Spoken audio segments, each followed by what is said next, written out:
एक एक्सपोज हो गया है और क्या इसका इंपैक्ट इस देश की राजनीति पर, चुनावी राजनीति पर पड़ते हुए आप देख रहे हैं? देखिए राजीव जी, निश्चित तौर पे एक एक्सपोज नहीं हुआ है, बल्कि उसका संरक्षण करने वाले दो भी एक्सपोज हो गए हैं। और धीरे धीरे जिस तरीके से अंतरराष्ट्रीय रिपोर्ट्स आती जाएंगी और शेयर मार्केट पे और अडानी जी की संपत्ति पे उसका असर पड़ता जाएगा, ये धीरे धीरे यहां चुनावी गणित में भी उस पर असर पड़ता जाएगा। चूंकि जो बुरे दिन, देखिए अडानी जी के तो अच्छे दिन आ रहे थे 2014 में, तो उनके अच्छे दिन आए थे तो जनता के बुरे दिन आ रहे थे, और अब जो है अडानी जी के बुरे दिन आ रहे हैं तब भी जनता के बुरे दिन आ रहे हैं। तो यानी जनता को जो है वो तो बुरे दिन देखने ही है, चाहे अडानी जी के अच्छे दिन आए चाहे अडानी जी के बुरे दिन आए। तो ये 9 सालों का जो है सरकार का कुल जमा जो है वो हासिल यही है। तो ये असर जो है निश्चित तौर पे दिखाई पड़ना है चुनाव पे, और मुझे लगता है कि 9 राज्यों के जो चुनाव हैं उनमें वो जब तक चुनाव आएंगे, खासतौर से मध्य प्रदेश, छत्तीसगढ़ और राजस्थान के जब तक चुनाव आएंगे, इस हिंदी पट्टी के जो चुनाव कहे जाते हैं ये आएंगे, तब तक और भी ज्यादा एक्सपोज जो है अडानी जी और उनके संरक्षणदाता जो है वो हो चुके होंगे। तो उसका असर निश्चित तौर पे चुनाव पे पड़ेगा।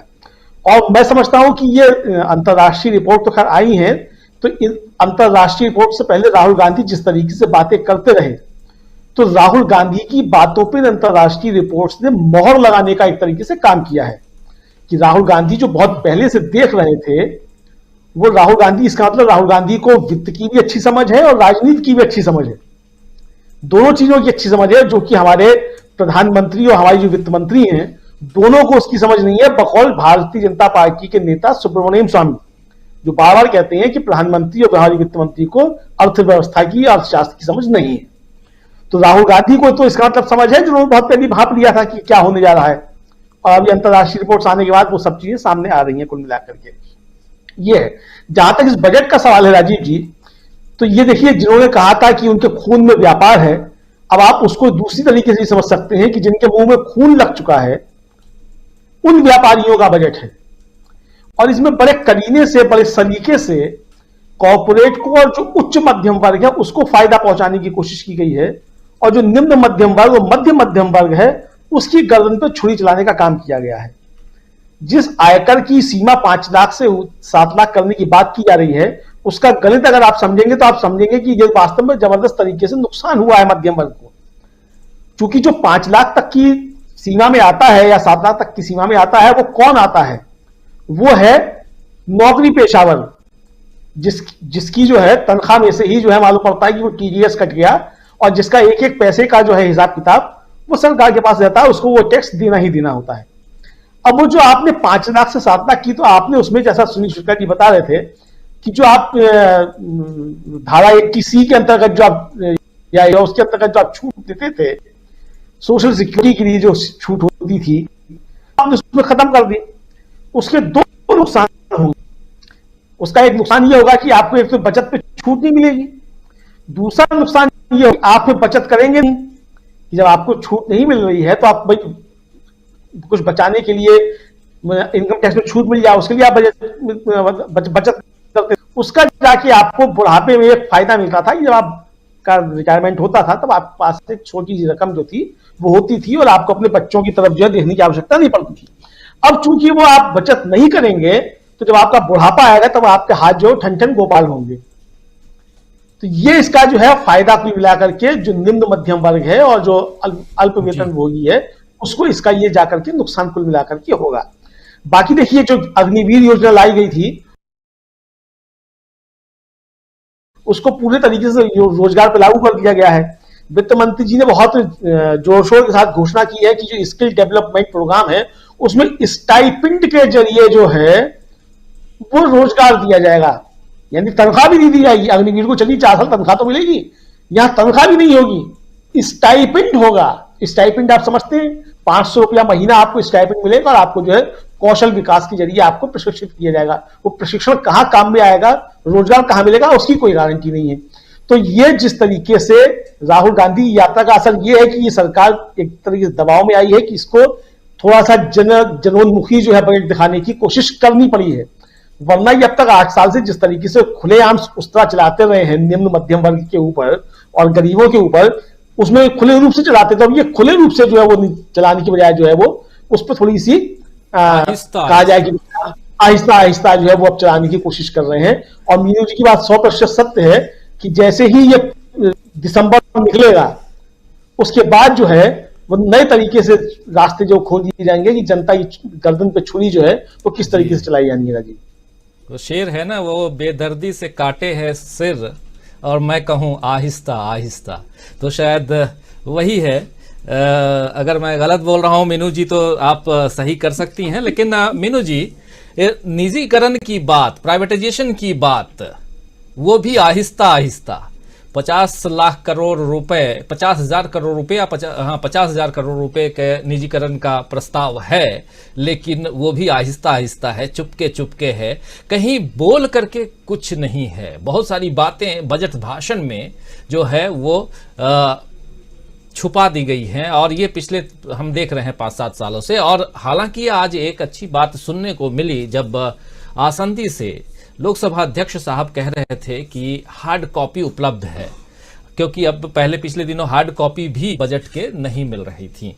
तो शकील अख्तर जी बहुत अच्छी तरह से जानते हैं, वहाँ हम लोग हार्ड कॉपी पहले लिया करते थे, लेकिन पहले अब कह दिया जाता था कि वेबसाइट से आप ले लीजिए और सॉफ्ट कॉपी और वेबसाइट पे आप खोजते रहिए। लेकिन क्या ये सब आपको भी लगता है कि कुछ दबाव, क्योंकि मैं इस प्रेशर को फील कर रहा हूं, इसलिए मैं आप लोगों से भी समझना चाह रहा हूं, जैसे शकील अख्तर जी कह रहे थे कि ये सही कह रहे हो, और यहां जो लिखा है कि यात्रा का, भारत जोड़ो यात्रा का क्या प्रेशर दिखाई दिया इस बजट पे। मीनू जी देखिए, इन्होंने हेल्थ और शिक्षा का जो निजीकरण की जो बात आप कह रहे हैं, उसमें इन्होंने जो पब्लिक हेल्थ है या जो पब्लिक एजुकेशन जो गवर्नमेंट का जिम्मेदारी है उसमें खर्चे में इन्होंने बजट में कटौती की है। अब कटौती का मतलब क्या है कि जो जिन स्कूलों को, सरकारी स्कूलों को या सरकारी हॉस्पिटल्स को जो जा रहा होगा अनुदान या जो भी जाता होगा सहायता या जो भी कुछ जाती होगी, तो वो कम हो जाएगी। तो उसका मतलब क्या है कि उसकी पूर्ति प्राइवेट स्कूल करेंगे, प्राइवेट हॉस्पिटल्स करेंगे। जो अभी बता रहे थे शकील जी की उसमें कोरोना के टाइम में बताया कि क्या हालत हुई, 10-10 लाख से लेके करोड़ तक का बिल बना। अगर सरकार की व्यवस्था दुरुस्त होती सरकारी अस्पतालों की, तो इतनी हालत थोड़ी होती, लोगों को इतना पैसा थोड़ी खर्चना पड़ता। मतलब जिसके बस में भी नहीं था वो भी अपनी जान के लिए ये खर्चने के लिए मजबूर हुआ, चाहे उसने कहीं से कर्ज लिया या कुछ भी हुआ, माहौल ही ऐसा था। तो ये सरकार तो जिसको कहते हैं ना साउथ, ये तो राइट विंग की सरकार है, तो पूंजीवाद का चरम स्वरूप आपको देखने के लिए मिलेगा ही। अगर ये अगले एक बार और टर्म इनको मिल गया तो शायद पूरी तरह से प्राइवेटाइज हो जाए सभी सिस्टम इस देश का, कुछ भी जो भी सिस्टम है, शिक्षा और हेल्थ को तो छोड़ ही दीजिए, बाकी सब प्राइवेटाइज हो जाएगा। तो और हो भी रहा है ग्रेजुअली, रेलवे को भी प्राइवेटाइज कर दिया, आप थोड़ा थोड़ा ग्रेजुअली कर रहे हैं, एयरपोर्ट्स कर चुके हैं, अडानी के हाथ पे जा चुके हैं, हर चीज प्राइवेटाइजेशन की तरफ इनका जा रहा है रुख। तो उसमें क्या है कि सबसे ज्यादा मार पड़ती है जो गरीब तबका है, उनके ऊपर है मार। कहाँ जाएंगे, उनके लिए तो कोई रास्ता है ही नहीं जाने के लिए। दूसरी इसमें आरक्षण पे भी मार पड़ती है, अगर आप इसका सामाजिक असर देखें तो आरक्षण के ऊपर भी मार पड़ती है। जितना निजीकरण होगा शिक्षा में, जो अगर निजीकरण होता है तो प्राइवेट स्कूल्स आएंगे, वो कौन क्या आरक्षण देने वाले हैं? वो तो कोई आरक्षण नहीं देंगे। तो कहाँ जाएंगे जो आरक्षण वर्ग वाले लोग हैं, वो कहाँ? ये आरक्षण को खत्म करने की भी एक चाल है पिछले दरवाजे से।